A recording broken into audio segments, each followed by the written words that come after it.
Série Abundância. Agora nós vamos à nossa aula de Química, AV21, com o tema Equilíbrios iônicos na unidade 4B e Equilíbrio iônico da água na unidade 5B. Repare que nessa videoaula são duas unidades que são complementares, ok? Vamos agora tratar na unidade 4 de equilíbrios iônicos, como disse. Estima um tempo aproximado de estudo de 3 horas aqui, sendo em média 60 minutos para a teoria e 2 horas para você realizar os exercícios, ok? Tendo dúvida, não se esqueça de tirá-las, tá bom?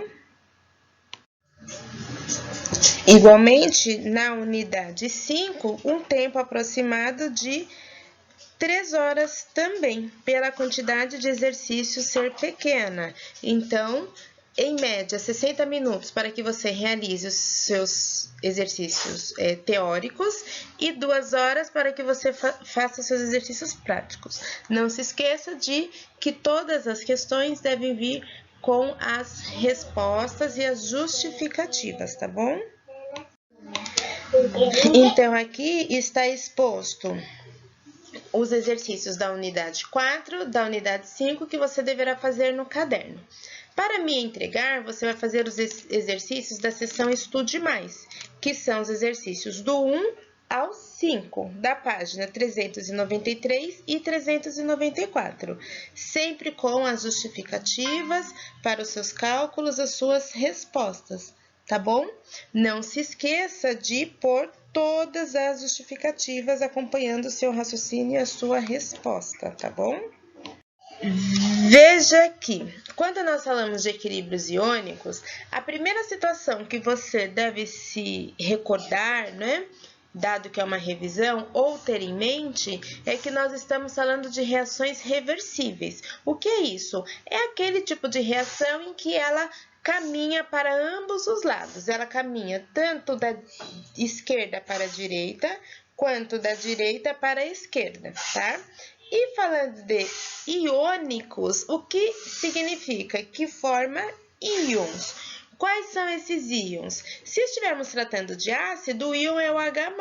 Se você estiver tratando de uma base, o íon é o OH-, como nós já falamos sobre essa situação quando falávamos sobre ácidos e bases. O que tem de importante aqui é que nós estamos, nesse caso, tratando de íons para ácidos e íons para base, tá bom? Portanto, teremos aí, né, o H+, que você deve se recordar que é um cátion, e o OH- para a base, que é o ânion. O ácido, ele se ioniza, a base, ela se dissocia, sempre em presença de água, ou sempre aí no meio aquoso, tá bom? Bem, relacionado a esse tema, então, veja, se estamos falando de ácidos e bases, nós vamos ter a constante de ionização. Repare que acabei de dizer agora há pouco que quando você fala de ácido, você está falando de uma ionização. Então, é exatamente o que temos aqui. Repare que K é a constante de equilíbrio, né? O índice, ele vai te falar do que estamos falando. Se aqui ele está falando KI, então significa que a constante de equilíbrio, K, e ionização. Portanto, você está falando do quê? Você está se referindo a quê? Você está se referindo a um ácido, tá bom? Depois disso, o que é importante? Se você está falando de um ácido, então você pode chamar de outras formas. Você pode falar de Ki, que é a constante de ionização, ou você pode dizer Ka. Esse A indicando que é um ácido. Então, aqui na primeira linha da equação química, você está com o quê? Você está com uma equação geral. Veja, HA. Por que HA? H porque estamos falando de um ácido, A é o restante dos elementos, que pode ser qualquer ácido, né? Esse A ele não é um elemento químico propriamente, mas ele representa qualquer elemento químico que você possa pôr aí. Mas H2O, você deve se lembrar que eu acabei de dizer agora há pouco que O ácido, ele vai se ionizar no meio aquoso. Então, HA mais H2O, que vai resultar em H3O+. Então, veja, aqui temos o íon, certo? Esse íon é aquele íon positivo, que a gente chama de cátion, indicando que o ácido foi ionizado, ou também pode ser representado pelo H+, né?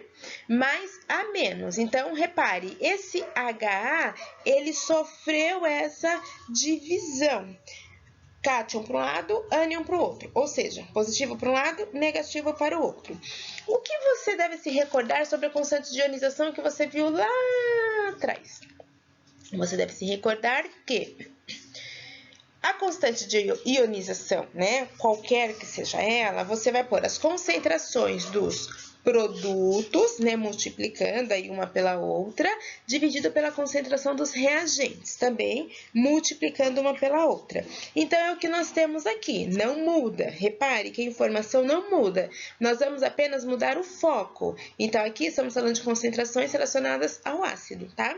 Então, nos produtos nós temos o quê? H3O+, e o outro, A-. Nos reagentes você tem o quê? HA e o outro H2O. Então, é isso que a gente tem, tá? O que tem de importante aqui, de fundamental, que você não pode se esquecer, portanto, enquanto maior for a ionização de um ácido, maior vai ser a concentração dos produtos, ou seja, maior vai ser a quantidade de íons. Portanto, você vai ter um Ka maior. Repare que maior ionização do ácido, o seu termo aqui no numerador, né, na parte de cima, ele vai ter concentrações maiores, portanto, os números serão maiores, portanto, o seu resultado final, que é o valor do Ka ou Ki, né, que é a constante de ionização, ela vai ter um valor maior, tá bom?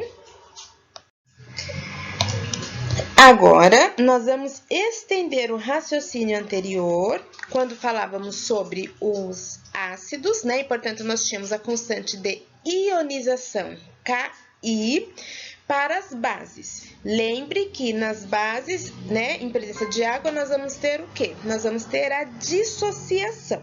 Portanto, o que teremos aqui? Teremos o Kd. K, porque estamos falando de uma constante de equilíbrio, né? Ela sempre vai ter esse símbolo K. E D, porque é dissociação. Ou também, você deve se recordar que falou dissociação, estamos falando de base. Portanto, é Kb, né? A constante das bases. O modo é exatamente o mesmo, o raciocínio é exatamente o mesmo, tá? Agora, o que temos aqui? Uma reação reversível, né? Como você vê, ela vai nos dois sentidos. E o que você percebe que está acontecendo aqui? Você percebe que você tem o cátion para um lado, que é o C, né? Que é um elemento qualquer, um elemento genérico. Esse C não associa carbono, porque não é. Esse C significa um elemento qualquer da tabela periódica, né? Uma forma genérica, geral de você representar. E o OH é porque estamos falando de base, tá? Em meio aquoso também. O que você tem aqui, portanto, a mesma forma, as concentrações dos produtos dividido pela concentração dos seus reagentes, tá? E todo o raciocínio, ele é exatamente o mesmo, com a diferenciação de que aqui estamos falando de uma base, tá bom? Falemos agora sobre a constante de equilíbrio de espécies quando elas vão se dissociar ou se ionizar em etapas, ou seja, não vai acontecer de uma vez só, tá? Então, você se recorda que nós fazíamos a demonstração das etapas. Nós demonstrávamos o que acontecia no início em relação às concentrações, o que acontecia durante a reação, e o que acontecia após o equilíbrio, porque você se recorda o quê? Você se recorda que no momento em que essas espécies elas são postas juntas, elas vão se reorganizar, elas vão se rearranjar de modo a encontrar o equilíbrio novamente, né? Então, veja, vamos pensar aqui no caso de um ácido, que você tem lá o HA na presença de água, e vai formar o íon A- e o cátion H+. No início, qual era a concentração? Era M. Então, nós vamos considerar aqui que ele foi 100% ionizado, tá? Então, M, antes de iniciar a ionização, você tinha qual a quantidade de concentrações, né? Do H+ e do A-, 0 e 0. Então, tanto para o cátion quanto para o ânion, você tinha 0, 0. Depois, durante a reação, qual foi a quantidade que reagiu? Alfa-M. Quem é esse alfa? Você deve se lembrar que o alfa ele está relacionado a um conceito que você já viu lá atrás, que é o grau de ionização. Repare que aqui na primeira linha da nossa regra de 3, e diga-se de passagem, em química a gente vai trabalhar com a regra de 3 toda hora, então você tem que o grau de ionização dele foi 100%. Agora, eu vou considerar num caso de não ser 100%, portanto, qual é a concentração? Vou considerar aqui uma concentração X. Veja que, multiplicando isso em cruz, eu vou ter que o X vai ser igual a alfa vezes M, né? Dividido por 100. Portanto, esse X vai ser alfa-M. O que você tem aqui? Você tem que, conforme vimos ali atrás, que a constante de ionização desse ácido ele vai ser as concentrações dos produtos dividido pela concentração dos reagentes. Portanto, você terá o quê? Veja, qual foi a quantidade formada aqui pela tabela, né? De acordo com as concentrações. Para o H+ e para o A-, está escrito lá, olha, forma alfa-M, né, em ambos. Então, você vai multiplicar alfa-M vezes alfa-M. Qual que é a concentração aqui embaixo, né, do HA? Repare, você vai ter, né, porque você tem a água também, né, a concentração do ácido e a concentração da água. Qual nós vamos ter? M vezes alfa-M. Aqui a gente vai trabalhar um pouquinho de matemática, então eu coloco, né, o M em evidência, eu simplifico o M e vejo que o Ka ele é alfa ao quadrado M, uma vez que eu simplifiquei um M no numerador com M no denominador. Ora, fazendo isso, você chega aqui, alfa ao quadrado M dividido por 1 menos alfa. Veja que a constante, né, o grau de ionização aqui, ele vai ser máximo possível, certo? Portanto, qual é o valor da fórmula geral, da fórmula genérica? Esse denominador aqui, ele vai tender a 1, né? Ao resultado 1. Portanto, o Ka, que é a constante de ionização, ou a constante desse ácido, ele vai ser alfa ao quadrado vezes M, tá bom? É essa a informação. Lembrando que isso daqui se trata da lei de diluição de Ostwald. Então, é isso que nós temos aqui. Ok? Mamãe. Veja aqui. Nós já estudamos sobre ácidos e sobre bases, né? Nós já estudamos sobre o ácido que ele libera o H+, ou ele libera o H3O+. Repare, portanto, que quando nós falamos aqui, né, de conceito de pH, por que pH? P está relacionado ao potencial, né, ou a potência, e o H é do hidrogênio, portanto, hidrogênio iônico. Agora, o que tem de importante aqui? Quando você promove uma dissociação do ácido, você se recorda muito bem, já disse agora há pouco, que ele vai liberar o H+, né? Este H é exatamente quem está relacionado a esse potencial, a essa quantidade de força do ácido, vamos dizer assim, né? Então, veja, você já sabe, você já estudou, né? Você já viu, estamos aqui recapitulando a questão do que é um ácido, o que é uma base no sentido do potencial. Então, para uma solução que é ácida, o que você sabe sobre o pH? O pH dele vai ser menor que 7. E se a solução for neutra? É exatamente 7. E se for básica, ele será maior que 7. Agora, quando nós falamos de potencial hidrogeniônico, o que tem de importante aqui? Nós vamos trabalhar com logaritmo, certo? Lembre-se aí um pouquinho das aulas de matemática que você já estudou lá com o professor Hélio. Então, veja, o logaritmo, para você ver qual é a concentração desse H+, né, desse cátion, como você calcula? Você vai calcular o logaritmo dessa concentração, né? Então, veja, 10 elevado a menos o pH. Isso vai ser quem? Isso vai ser a concentração. Vamos falar de um exemplo, por exemplo, aqui, né? Então, eu coloco aqui, ó. Se você tem duas soluções a 25 graus Celsius com volumes iguais, a primeira tiver o pH igual a 4 e a segunda tem o pH igual a 3, o que isso significa? Isso significa que a segunda solução ela vai ser 10 vezes mais ácida que a primeira. Ou seja, por que 10 vezes mais ácida? Porque nós estamos trabalhando com logaritmo. Você deve se recordar que a escala logarítmica, ela não é uma escala simples, ela vai se multiplicando de 10 em 10, né? Por isso, de 3 para 4, ele não é um pontinho acima, ele é 10 vezes mais, tá bom? Agora, nós vamos seguir nesse nosso estudo dos conceitos de pH e pOH. Bem, então nós vimos no slide anterior sobre o pH, que era o potencial hidrogeniônico, né? Ou seja, de hidrogênio. Aqui, e isto, né, no caso do pH, relacionado a um ácido, ok? Agora, nós temos o pOH. Aqui nós estamos falando do quê? Aqui nós estamos falando do potencial hidroxiliônico, de hidroxila, de base. Ou seja, estamos falando o conceito é o mesmo, porém falando de base, né? O modo de se calcular é o mesmo, porém falando de base, tá? Então, veja, o que tem de importante aqui?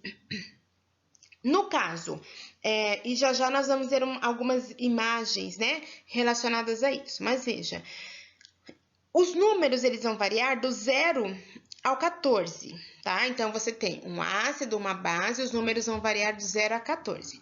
O que é interessante, exatamente no meio, que é o 7, nós estamos falando de um neutro, né, de uma substância neutra.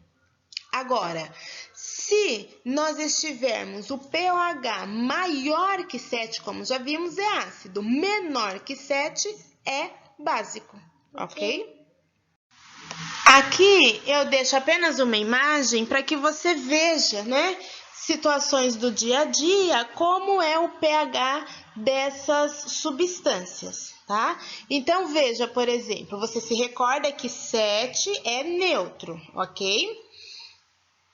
Olha lá que interessante. O leite ele tem o pH de 6, né? Uma solução de ácido forte tem o pH igual a 1. Um limão, pH 2. Olha o refrigerante, para o pessoal aí que adora um refrigerante. pH igual a 3. Veja como é ácido isso. pH igual a 3, né? Agora, produto de limpeza, né? De limpa-forno. Lembra? Limpa-forno, você coloca lá, ele corrói aquela sujeira toda. É uma solução básica, ela não é uma solução ácida. E qual que é o pH? É 13. Amoníaco tem pH 12. O leite de magnésia, as pessoas têm problema no estômago, né? Acidez demais no estômago, precisa tomar o leite de magnésia, pH 11. Tintura para cabelo, né? Não pode ser algo ácido, né? Senão acaba com o cabelo da gente. Tem o pH 9. Sangue, aproximadamente 8. Na verdade, ele é quase 8, né? Mas aqui na tabela ele tá no 8, mas praticamente, tá? Mas é muito próximo. Então, aqui tem essa tabela para que você veja situações cotidianas e O que me chama atenção é para o povo que gosta de refrigerante. Veja como é ácido. O estômago já é um meio ácido, né? Ele precisa ser ácido porque precisa ter a questão da digestão. Mas veja o refrigerante, o quão ácido é, né? Repare que eu já falei para você anteriormente que o que estamos tratando hoje é algo que já vimos, porém estendendo um pouco mais os conceitos, né? Então, quando nós estudávamos sobre a constante de equilíbrio, nós tínhamos, por exemplo, o Kc, né? Que era a constante de equilíbrio relacionada à concentração. E como nós calculávamos isso? Nós calculávamos da seguinte forma: nós fazíamos a concentração dos produtos dividido pela concentração dos reagentes, né? Você deve se lembrar dessa situação. Aqui, quando falamos do produto iônico da água, nós vamos tratar da mesma forma. Imagine você uma molécula de água. Esta molécula de água, ela vai sofrer uma ionização, né? Então, você vai ter H+ e OH-, certo? H2O que virou H+ e OH-. Portanto, H+ e OH- são os nossos produtos, são os produtos formados. Água, né, o H2O é o reagente, é quem reagiu inicialmente. Ora, o que você tem, portanto? Você tem que o Kw, lembre-se que o índice aqui na frente do K, ele sempre estará relacionado àquilo que nós estamos tratando. W por quê? Porque vem de water, água em inglês, tá? Por isso que é o KW. E nada muda do que já fizemos até aqui, tá bom? Então, você vai ter lá, né? O KW vezes H2O, perceba que aqui eu já fiz toda a reorganização, né? A multiplicação, tá? Então, essa minha fração eu já transformei na igualdade aqui nas multiplicações. Concentração da água é 1, né? Como você já sabe. A concentração do H+ é a concentração do OH-. Portanto, a concentração Kw, que é o produto iônico da água, que nós chamamos, ou constante de ionização, ela vai depender desses dois íons, o H+ e o OH-, que também já vimos anteriormente, que estão relacionados no cálculo ao logaritmo, ok? Então, é assim que a gente calcula o KW, produto iônico da água ou constante de ionização da água. Veja, portanto, que vamos falar agora de soluções ácidas. O que nós sabemos sobre as soluções ácidas? O meio, ele vai ser ácido quando a concentração dos íons H+, ela for maior que a concentração de OH-, certo? Repare que nós sempre vamos tratar 25 graus Celsius. O que acontece aqui? Portanto, você se recorda, né, slides anteriores, você tinha lá a concentração 10 elevado a menos pH, certo? Então, se você tiver aqui a concentração do H+ sendo maior que 10 elevado a menos 7, é ácido. Se a concentração de OH for menor que 10 a menos 7, é ácido, tá bom? O que tem de interessante? No momento em que você coloca, né, que tem uma situação geral, um ácido, no caso o HCl, na presença de água, o que ele vai fazer? Ele vai liberar os íons H+ e Cl-, tá bom? Então, o que fica para nós? A concentração do ácido, ela é maior que a concentração, né, do OH-, no caso das soluções ácidas. E o mesmo oposto, claro, para as soluções básicas que vamos ver a seguir. Veja agora, estendendo o nosso raciocínio, vamos falar das soluções básicas. Então, se na solução ácida a concentração de H+ é maior que OH-, aqui o contrário, né? Solução básica, estamos falando da hidroxila, Portanto, a concentração do OH- deverá ser maior que a concentração do H+, ok? Todo o raciocínio, ele está feito aqui também, com as ressalvas de que estávamos falando de ácido anteriormente, agora estamos falando de uma base, tá bom? Agora, o conceito que você precisa compreender, né? O resumo, na verdade, quando falamos da numeração do pH e pOH. Repare que já disse anteriormente, no meio neutro, o pH é 7 e mais. pH é igual ao pOH no caso da substância da solução neutra e é igual a 7. Observe o seguinte, se o meio for básico, o pH, a maioria das vezes, nós tratamos de pH. É muito raro nós tratarmos do pOH. Então, se a substância for básica, o pH dele será 14 e o OH será 0. Ok? Professora, tem sim, nós estamos só aguardando. Agora, repare o seguinte, repare que o oposto é para o pOH, tudo bem? O que mais tem de interessante aqui? Então, tem novamente algumas situações, né, dessa questão do pH, do pOH, sobre alguns produtos, digamos assim, né, com as suas observações. Repare agora embaixo a escala do pH, né, em ordem crescente, em ordem decrescente, que nada mais é do que um resumo dessa imagem que temos acima, né?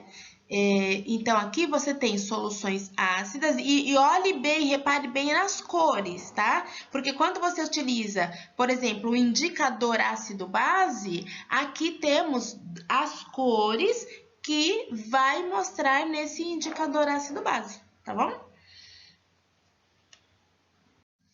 Deixo agora aqui indicado para vocês 2 videoaulas bem interessantes para que, se você ainda estiver com alguma dúvida, você possa assisti-las e clarear um pouco mais as suas ideias sobre definição de pH, sobre o equilíbrio iônico da água, tá bom? Mas não se esqueça ainda que, se você tiver dúvida, estou disponível, basta me chamar para nós conversarmos um pouquinho, tudo bem?